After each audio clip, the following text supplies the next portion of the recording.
Bonjour chers amis, chers frères et sœurs qui aiment l'histoire. Nous allons poursuivre la série sur l'ouvrage de M. Komena Brou Michel, Les Agniers du Bas Bandama ou Agbenyaou de Côte d'Ivoire. Voici l'ouvrage. Voilà. Nous avons commencé une série de vidéos sur cet ouvrage-là que nous allons poursuivre. Voilà. Alors il indique que grâce à mes travaux, l'histoire de certains peuples qui étaient noyés, je peux dire, dans les légendes, cette histoire-là sort de l'homme. Les mythes vont révertir la clarté de la vérité historique. Alors il parle des Kpama notamment. Bon, mais il parle des Nokwa, mais les Nokwa n'ont rien à voir avec cette migration-là. Voilà. Les Nokwa n'ont rien à voir avec cette migration. Les Nokwa, d'ailleurs, ils ont séjourné en pays Bétibé, c'est-à-dire chez les Otilés, qui les ont appelés d'ailleurs Langama. Voilà. Les Nokwa ont des liens plutôt avec les Atché de Bimpe.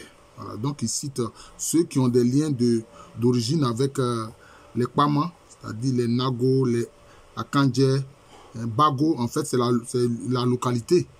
C'est la localité. Où ils ont séjourné, c'est là que se trouvait d'ailleurs Méliegon. Voilà.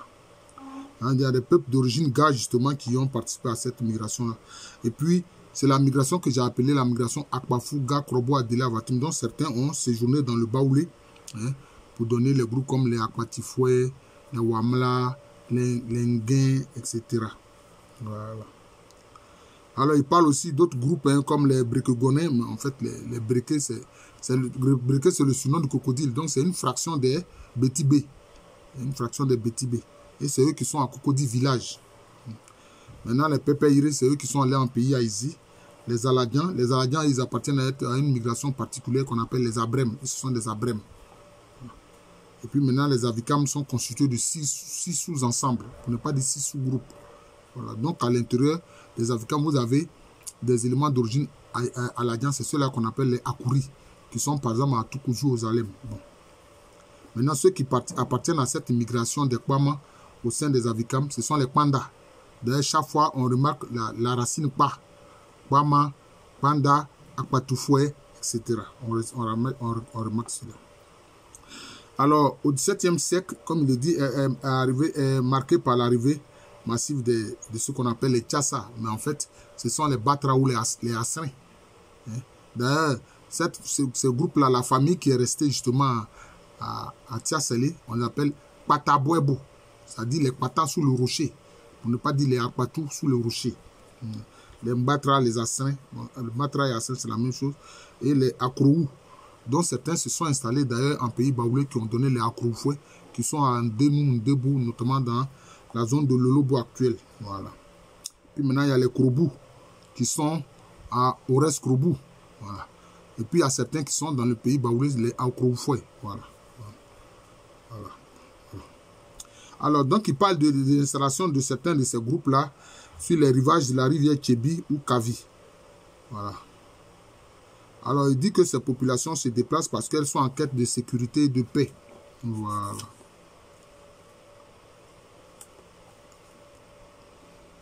Bon, il indique l'importance de mes travaux sur ce sous-groupe que j'ai mis à jour. Sur cette migration que j'ai mise à jour. Bon, je ne vais pas reprendre tous les mots gentils qu'il dit à mon propos. Voilà. Donc, je vais poursuivre. Il indique, par exemple, qu'il dit le nom du quartier fondateur. Parce que j'indique que certains de ces sous-groupes, de cette migration, sont partis du pays Bouem. Dans les plaines basses de la Volta. Dans les basses plaines de la Volta. Alors, il indique, par exemple, que le nom fondateur de Boussoué est Bouem. Vous voyez? Vous voyez? Donc, ce qu'il dit là confirme ce que j'ai dit. Voilà. Parce que quelquefois, l'onomastique, le nom, suit les peuples quand ils se déplacent. C'est important. Ce qui montre à l'évidence une reprise du nom du pays d'origine. Je suis tout à fait d'accord avec lui. D'autre part, bien que le titre du professeur Il parle de moi ne soit pas centré sur les Kpama, il a pu donner encore un éclairage lumineux sur les peuples qui composent cette communauté. Les Akbo et les Pa. Voilà. C'est la racine Pa, c'est tout. Ces populations existent encore bel et bien dans les localités de Agbenyaou, notamment les Dikpo, les Sokpo, les Akpoto, les Essekpe. Les Essekpe d'ailleurs qu'on trouve aussi en pays Abidji. Et les Akpoa. Voilà. Pour ce qui concerne les Akpo, les Akpatou, les Akpatoué, les Kpati, les Kpatra et les Akpagé, pour ce qui relève des Kpa. Tout à fait juste. Et voilà. D'ailleurs, en pays Abidji, il y a les Akpagé. Voilà, les Akpagé, c'est ça. On voit chaque fois la racine Kpa, comme il indique ici. Ceci admis pourquoi les Kpaman ont-ils abandonné le pays côtier Bouem, la mer et la pêche, la beauté du rivage pour s'enfoncer dans la forêt profonde à la recherche de l'inconnu. Voilà, on voit qu'ils ont parcouru une longue distance. Regardez les basses plaines de la Volta et puis regardez où ils viennent s'installer, notamment dans l'actuelle Côte d'Ivoire. Bon, je situe effectivement, il indique ici, je situe leur migration entre 1640 et 1680. Voilà. Donc ils habitaient, comme je l'ai dit, c'est cela, les basses terres de la vallée de la Volta, dans les régions d'Accra et les hauts plateaux du pays Krobo. Leur territoire se nomme Bouem ou Bouem. Ils sont un peuple d'origine Gouan, c'est ça. Certaines tribus, bon, je préfère certains peuples, hein, le terme tribu, bon, ça indique des gens qui ont les mêmes ancêtres. Ont des contacts avec les Akans, c'est sûr. D'ailleurs, les Gouans, on les classe parmi les proto-Akans. Voilà.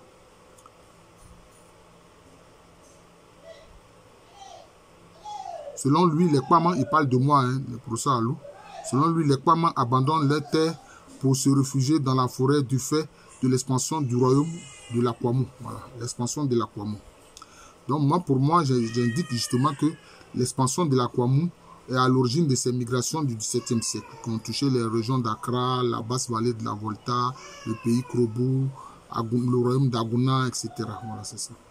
En fait, l'histoire de l'Akwamou révèle que le roi Sassrakou s'était rallié dès les débuts du XVIIe siècle à la traite négrière. Oui, mais en fait, il ne se battait pas pour la traite négrière, non. Il faisait des guerres d'expansion. Parce que d'ailleurs, même le nom Akwamou, ça veut dire dans les guerriers. Voilà, dans les guerriers. Et avant que l'Akwamou prenne le nom d'Akwamou, on l'appelait Assare Mankase, c'est-à-dire le pays fort d'Assare. Donc, ils avaient l'intention de bâtir un État fort. Donc, c'est cela. Maintenant, en faisant les guerres pour bâtir un État fort, bon, indirectement, il se faisait beaucoup de prisonniers de guerre, dont certains étaient revendus, c'est cela. Mais il ne faisait pas la guerre pour la traite négrière, pour vendre des esclaves, non. Donc, ce fut d'une façon indirecte. Donc, il y a aussi, bon, il parle aussi de l'action des compagnies européennes, parce que c'est elles, ce sont les Européens qui, étant allés massacrer les Amérindiens, faire un génocide pour s'accaparer leurs terres qu'ils voulaient mettre en valeur, ils ont décidé de venir prendre des Noirs pour aller les mettre en valeur. Alors qu'eux-mêmes, ils auraient pu les mettre directement en valeur. Mais voilà, leur paresse est évidente quand ils préfèrent aller chercher d'autres êtres humains pour venir mettre en valeur, hein, les immenses terres, hein, des Amériques. Voilà. Voilà. Alors, donc, il y a certains passages que ceux qui sont vraiment directement concernent justement ces peuples-là. C'est ce que je vous présente. Alors, il dit, pour ce qui concerne les Kpaman, leur migration commence par les communautés côtières pour atteindre les peuples de l'intérieur dès la fin du XVIe siècle et s'accroît fortement pendant la première moitié du XVIIe siècle avec l'adhésion de l'Akwamou. Bon, on parle encore de l'adhésion de l'Akwamou au commerce triangulaire. Bon, ce fut d'une façon indirecte, pas directe. Les Kpaman n'ont d'autre choix que d'abandonner leurs terres pour des horizons inconnus. Cette migration sera continue durant toute la deuxième moitié du XVIIe siècle et concerne tous les peuples qui constituent de nos jours, hein, certaines communautés hébriées, notamment les Akandjé, n'est-ce pas, pas tous les hébriés, les Akandjé, certains Abidji, hein, notamment les Sekwe, les Akpagé et les Agbena. Voilà. Les Agbenyaou, Krobo, bon, il met encore les Goua, mais ce n'est pas tous les Goua. Voilà, c'est pas tous les Goua, non. Hein? Et puis il parle aussi des Abés occidentaux, bon, c'est-à-dire ceux qui sont de la région d'Agboville. Mais en fait, ceux-là, ce n'est pas tous les Abés. Il s'agit plutôt des Ngadjé. Ce sont les Ngadjé qui sont concernés. Voilà, les Ngadjé qui sont concernés par cette immigration-là. Voilà. Et puis les Assadjé, le peuple Assadjé, c'est-à-dire le sous-groupe, la famille Assadjé au sein des Abés d'Agboville. Et puis aussi la famille de Yavo Djelé et puis de Oku Djelé. Voilà. Souvent, le professeur, c'était vrai que je prononce ça comme cela se dit chez les abbés de la région de Ndouci. Et Yavo Djele, Oku Djele. Voilà, c'est comme ça. Ce sont ceux-là qui sont concernés par cette migration. Voilà. Donc, c'est ça. Alors, il parle justement de l'importance justement de l'espérance au niveau du Tchébi, du royaume Akmongbu. Il parle du royaume Akmongbu. C'est important. Voilà. Alors, il dit que des traditionalistes hébrieux disent que les groupes Kwama installés dans les confluents de la Nyebi, qu'on appelle aussi Mantui, et de la Kavi, Tibi, sont les Astrins, les Ngbatra et les Akrofoué. En réalité, les Bagos étaient au nombre de ces communautés puisqu'ils peuplent aujourd'hui certaines localités de Agbenyaou, notamment Broubrou et Binao. Bon, on va voir que Binao, les Arangois vont venir s'installer avec des Dantira. Voilà. Mais sinon, le village de Bago justement est important parce que c'est dans cette zone-là, vers Kossi-Houin. Voilà. Quand vous prenez l'autoroute où il y a Kossi-Houin, voilà, c'est cette zone-là. Ils se sont rassemblés dans un grand bivouac qu'ils ont appelé... comment je peux oublier le nom de ce bivouac-là? Bon, c'est lié d'ailleurs au nom du palmier. C'est lié au nom du palmier. Voilà. Méliégon. Voilà. Ils appellent cela Méliégon. Méliégon, c'est-à-dire la palmeraie. Le lieu de la palmeraie. C'est là qu'ils se sont installés.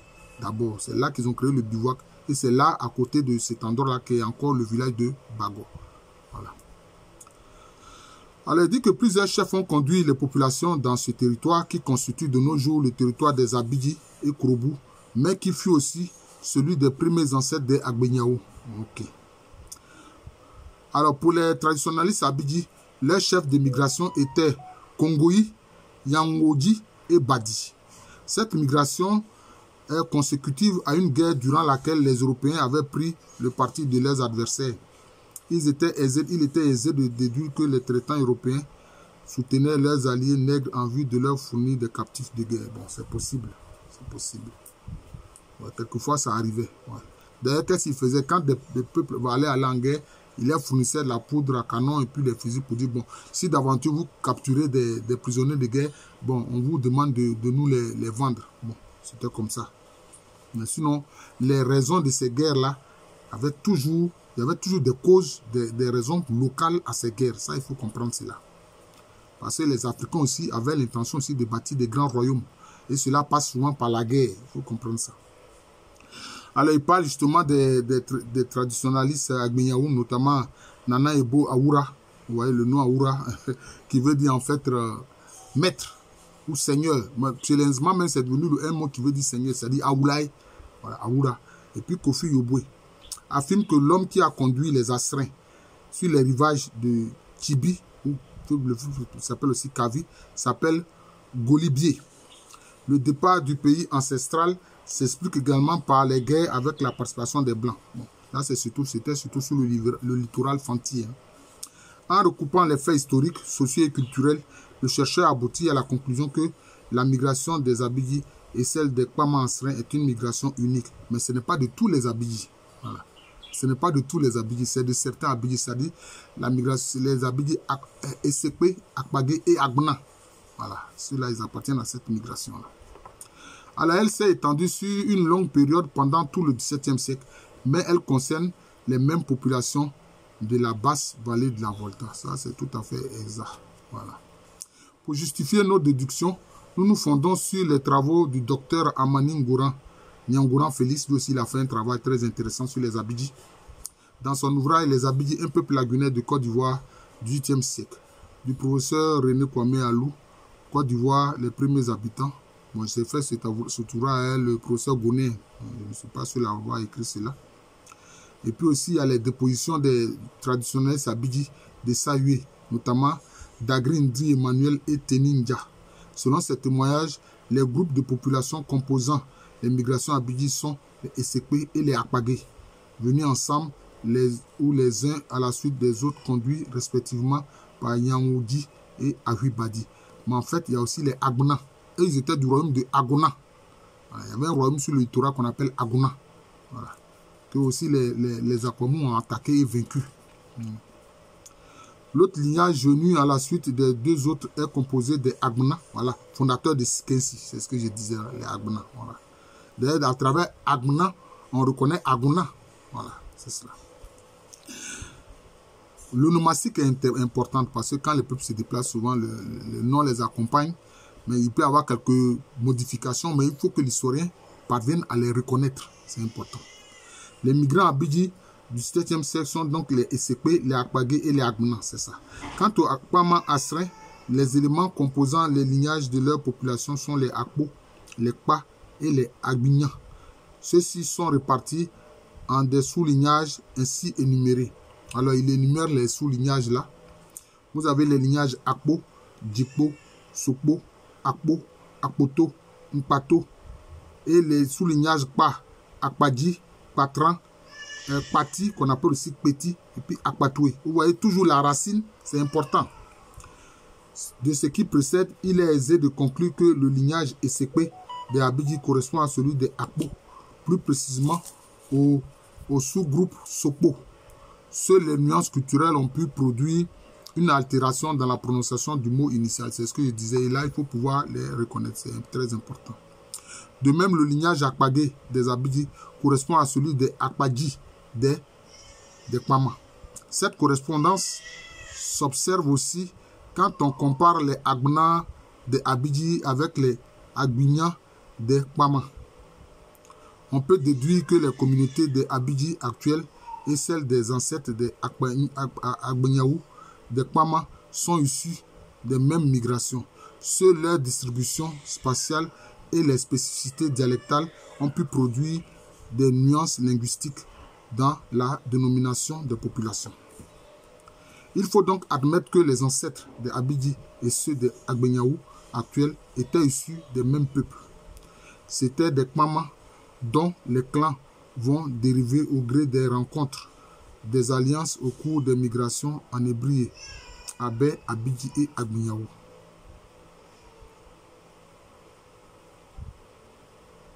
Voilà, bon, il indique toujours la date de migration que j'indique, 1640, 1680, 90, voilà. Alors il dit à ce sujet, nous avions indiqué plus haut que les traditionnistes Agbenyaou affirment que d'autres lieux de regroupement ont existé, dont Akongbu et Kpangbu, fondés par les Astrins. Voilà, il dit que je reconnais moi-même que dans son ouvrage Côte d'Ivoire, les premiers habitants que j'ai écrit avec le professeur Goné, que les Kouroubou, qu'en réalité les Kpama, les Akpafou, les ont précédés en celui. Effectivement, les Kpama ont précédé les autres sur le site d'Ores Kouroubou. Voilà, ils ont précédé les autres, ça c'est reconnu.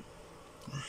Parmi les localités construites par les Kpama, tous les traditionalistes mentionnent en particulier la plus importante, le siège et le pouvoir central d'Akongbu.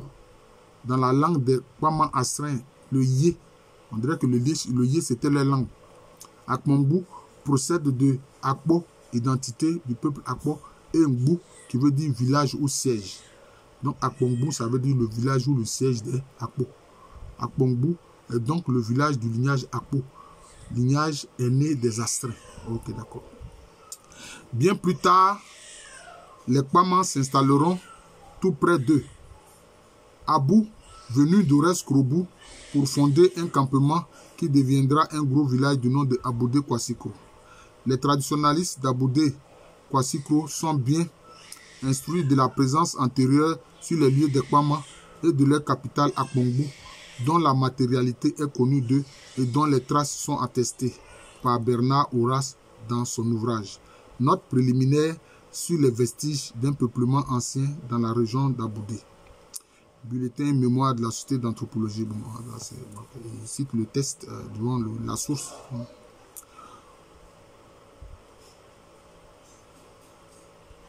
Alors, il parle aussi du fait qu'il indique aussi que la cité de Agbenyaou a été incendiée, détruite par les guerres contre Brimian Ketekou. Alors, il situe ces guerres-là en 1790. Alors, donc, durant cette guerre, les Kpama, les Kouroubou, les Gbagou Et puis les Abel ont eu à affronter justement Brimian Ketekou, qui lui est un Alangwa, c'est un Nani Alangwa. Voilà. De son côté, le lignage Benjamin de Kpama Asrin va créer une cité plus au sud, dans la proximité de l'actuel village de Sayue. Sayue, c'est un pays Abidi. Un pays Abidi, sur la rive droite de la rivière Dogbo, qu'on appelle aussi Dogbo. La localité a pour nom Bangbu, qui signifie la cité ou le village des Kpa. Donc, ça veut dire que le suffixe Bou veut dire village. Chez eux. Tout traditionnaliste du village de Sayue confirmera notre affirmation. Ainsi, à Sayue, jusqu'à ce jour, existe la terre des Bangbu, dérivée de Bangbu, et la rivière Dogbo, prononcée Doko. Celui qui a conduit les Kpaman jusqu'à la rivière Chibi, ou Kavi, Nana Golibie, procède à l'installation des clans et des sous-clans dans le nouveau territoire. Bon, je préfère dire sur le nouveau territoire. C'est ainsi que les Akpo se concentrent autour de Akpongbo, le siège du pouvoir sur la rive droite du Kivi ou Kavi, et les Kpa, dans un souci d'autonomie, s'installent à Akpangbo, dans les environs du village actuel de Sayue, dans le pays Abidji. Les traditionnistes de Yaobu, dans la sous-préfecture actuelle de Gomon, affirment que lorsque les ancêtres des Esekpe venaient créer leur village, autrefois appelé Djabo, ils avaient trouvé déjà installés les ancêtres Kpama des Agbenyaou sur les cours d'une rivière, ou peut-être près des cours d'une rivière entre Yaobu et le futur Gomon. Cette rivière s'appelle Dogbo et les habitants portaient ce nom. Ils ont quitté ce lieu pour aller dans la forêt proche de Sayue, autrefois appelée Ebrebu. Voilà. De ce qui précède, on peut déduire que les Kpama, Asrin et les Esekpe avaient une migration concomitante, ce qui débouchera plus tard sur une guerre de contrôle territorial entre les Agbenyaou et les futurs Sayue. En plus de l'arrivée de plus en plus nombreuses d'autres populations, il convient de mentionner la présence de petites communautés vivant dans des huttes et faisant de la chasse leur principale activité. Ce sont les Dida venus eux aussi de l'ouest. Bon, moi je pense que sans doute ce sont des négris. Voilà. Il s'agit ici des négris. Il s'agit ici des négris. Ceux qui vivaient essentiellement de la chasse, ce sont les négris. Une alliance établie entre les communautés en vue de préserver la paix. Voilà. À la mort de Nana Golibie, son fils Amatia lui succède. Celui-ci produit la politique d'installation des nouveaux arrivants. Sous lui, quelques familles Kpa vont s'éloigner jusque sur les bords du fleuve Bandama ou Bandama pour y créer leur campement, marquant ainsi les limites nord-ouest du royaume Kpama. Voilà. Ce sont les Kpatra. Ils n'avaient pas rompu avec la patrie mère naissante et ils venaient à l'occasion des cérémonies culturelles, funèbres, matrimoniales et déféraient à leurs obligations vis-à-vis du roi. Sous Nana Amatia, les Astrins échangent avec les autres, bon, il a mis tribu, les autres populations au sud de leur territoire, notamment les Nokwa, Bago, Kobrima, Akandje, etc. Ceux-là, ils sont en terre ébriée, en terre Tchama, ou plutôt dans le pays Achan. Ils commencent à avoir accès aux produits en provenance de la côte, surtout grâce aux relations avec les Dida et les Gaudiers, leurs frères. Le principal apport d'Amatia est d'avoir désigné des représentants dans les localités pour le maintien de l'ordre et pour le soutien à la cour royale. De 1660 à 1710, 50 ans sont passés depuis que les Kpaman ont quitté leur terre ancestrale. Quand il vint au pouvoir, Nana Tadjo, fils d'Amatia, envoie des émissaires vers le pays ancestral selon le sage Nana Aoura du clan Lobu ou Orode. Voilà. D'ailleurs, le clan Orode, on le trouve encore à Ores-Krobu. Le clan Orode de Binao. Voilà. Voilà. Donc, vous voyez, ce clan-là, on le trouve aussi bien en pays Krobu, d'Ores-Krobu, qu'on le trouve aussi dans le Bas-Bandama. Cependant, cette déposition n'est confirmée par aucune autre source orale. Bon. C'est ce qu'il dit. Voilà. Oh, j'en suis déjà à 24 minutes. Alors, dit de ce fait, nous pensons qu'il s'agirait plutôt de relations commerciales avec les Asoko. Mais il met entre parenthèses Abouré, non? Les Asoko, ce sont ceux qui étaient justement dans la région d'Adjeke, notamment l'île d'Asoko Monobaha. Voilà. Maintenant, est-ce qu'il s'agit des Asokopoué? Parce qu'il y a un clan Abouré, Abonois comme d'ailleurs surtout à Moussou qui s'appelle le clan Asokopoué. Voilà. D'ailleurs, c'est du pays d'Asoko Monobaha qui sont partis.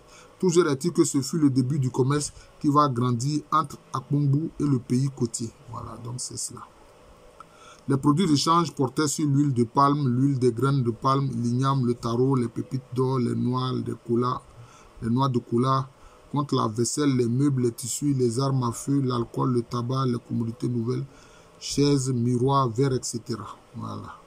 Sous Nana, Tadjo Akbongbou était devenu un centre commercial florissant et les traditionnistes rapportent que la cité était gardée et bien protégée. Voilà. Le nouveau départ pour les Kwama s'amorce dans la perspective de la création d'un État solide pour une nation solidaire ouverte au développement. Voilà. La vie sociale est organisée autour des rapports fondamentaux de la tradition importée du pays Bouem. Voilà. La langue yé, commune à tous les Kwama, Asrin et Abidji. Nana Asiepo Djidji de Sahué déclare que le brou et les yembé, qui sont des variantes d'ailleurs de la langue des Abidji, la langue mère c'est le yé, langue des ancêtres Kwama des Agbenyaou. Les cultes au génie, aux esprits, je pourrais dire aux esprits des rivières Kourou ou Bolou, génie mâle de Irobo, génie femelle, la semaine de 6 jours, Bissé, Loulou, Koulé, Bo, Ketekun, Ketepli, peut-être ce sont les jours de la semaine. Les deux derniers étant les jours sacrés consacrés à l'adoration, excluant toute activité champêtre. Voilà, nous allons nous arrêter là. Donc nous venons de présenter, ça fait déjà 27 minutes, un pan de l'ouvrage de M. Comenan Brou Michel, intitulé Les Agnis du Bas Bandama ou Agbenyaou de Côte d'Ivoire. Il y a un autre sous-titre, Histoire d'une entité ethnique formée dans le Tibi, entre parenthèses Kavi, de 1730 à 1800. Voilà, je suis le professeur Aloukou Améréné, professeur titulaire d'histoire à l'université Félix Houphouët-Boigny, université qui est à Abidjan. C'est à Cocody, c'est en Côte d'Ivoire, un pays situé en Afrique de l'Ouest.